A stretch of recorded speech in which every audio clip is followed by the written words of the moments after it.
Hi, this is Corliss Jackson with Federal Job Results, Employment Results, and I am going to talk to you today about how to respond to the self-assessment questionnaire. Alright, so you will, for most applications, you will have an assessment questionnaire to respond to.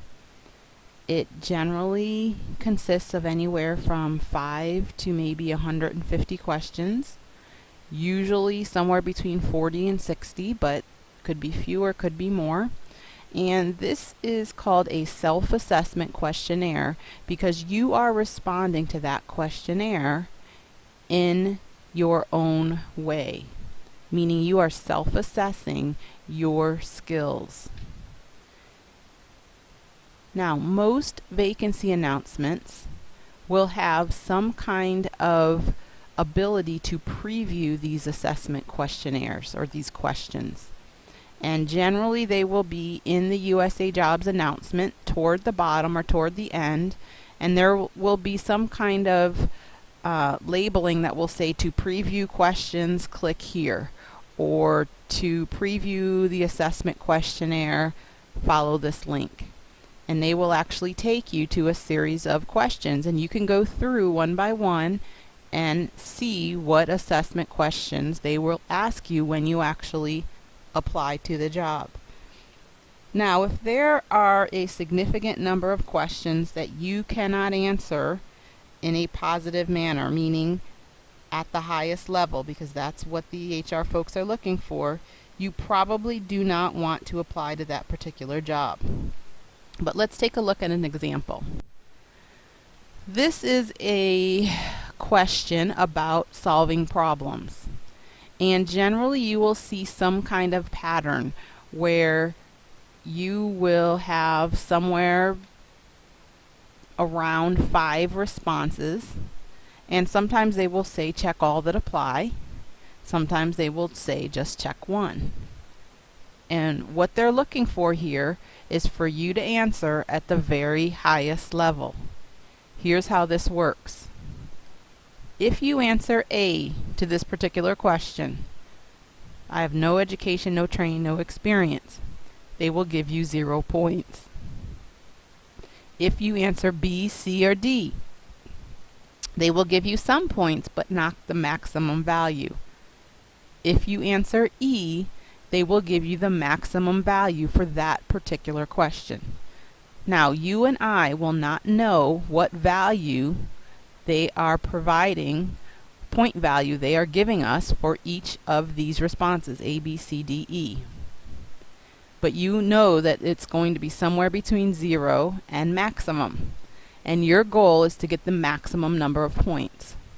What the agency will do is they will add up your points when you're done responding to this questionnaire. It's generated by a computer. They will receive some kind of computer response, and that response will tell them whether or not you're going to move forward in the process or not. They're using it as a filter. Your goal is to answer at the very highest level for every single question that you can. Now, I am not telling you to be dishonest. I am telling you that you have to answer at a very high level if you want to move forward in this process. One of the things that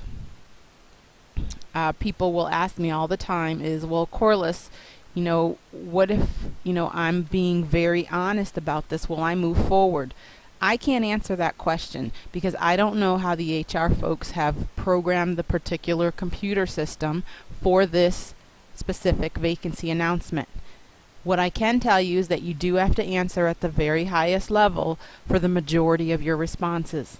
They are using this as a filter, an electronic filter, and those folks who did not score at the highest level will not move forward. You will be considered not qualified for this particular announcement based on your own responses.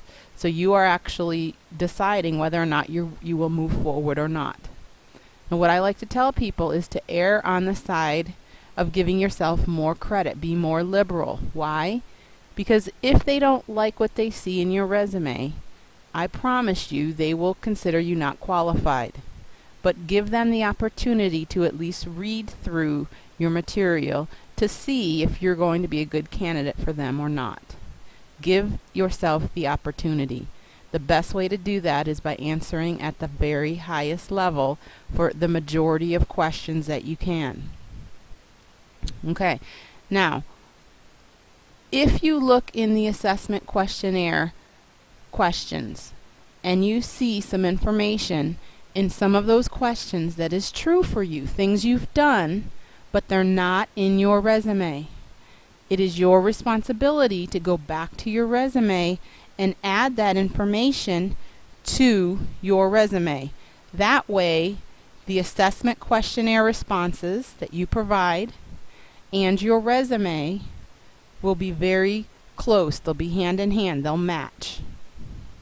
Okay? Very important. Now remember, don't be dishonest, but boasting, bragging, marketing, rationalizing, justifying, whatever you want to call it, that's a good thing. Do it. Then make sure that your resume corroborates your responses. Very, very important.